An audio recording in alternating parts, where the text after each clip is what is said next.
Cooking TV. Jetzt wird gekocht.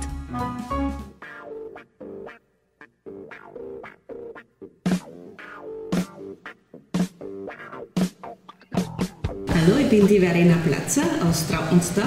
Das ist in der Südoststeiermark. Bin seit 12 Jahren Nah- und Frischkaufmann und ich koche für euch heute eine steirische Kränzsuppe.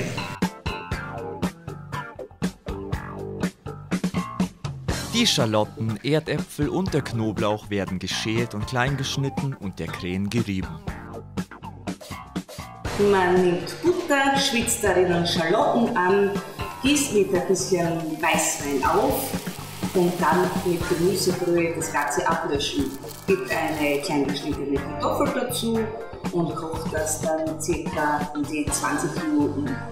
Wenn die Kartoffeln weich sind, mit Salz und Pfeffer würzen, ein bisschen Knoblauch dazu, Muskatnuss, gibt Sahne dazu und gute 4 Esslöffel geriebenen Creme.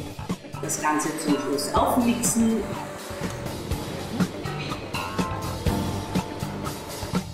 Mit Brotscheiben oder gebratenen Speck und mit ein bisschen Schnittlauch servieren.